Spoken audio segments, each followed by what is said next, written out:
year's election, Kentuckians will vote on 2 constitutional amendments, and one of them they have voted on before. MARSY'S law passed in 2018, but the state Supreme Court later struck it down.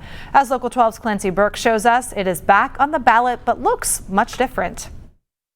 When Kentuckians cast their ballots, they'll vote on a constitutional amendment that some have been trying to get passed for years. MARSY'S law is what is needed. It's what crime victims want. It's what they've been asking for. Emily Bonestall Postel knows what it's like to be a victim. In 2005, my cousin was raped and murdered, and we went through her murder trial not once but twice. And she wants voters to say yes to MARSY'S law, which would give victims more rights. MARSY'S law would protect those rights to be heard, to be present, to be informed, to have a say. It doesn't give victims control over the case, but it helps them feel a sense of control over the experience. MARSY'S law passed in 2018, but the Supreme Court overturned it because it was too vague. Now it's back on the ballot, and even with 600 plus words, some say it's still not clear enough.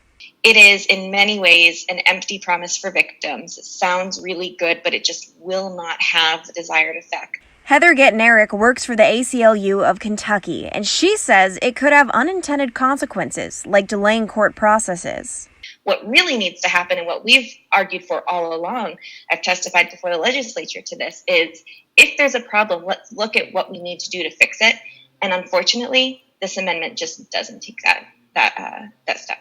Heather would rather take a look at the current Victims' Bill of Rights and see what needs to be amended there. She says MARSY'S law doesn't actually do anything for victims, but Emily disagrees.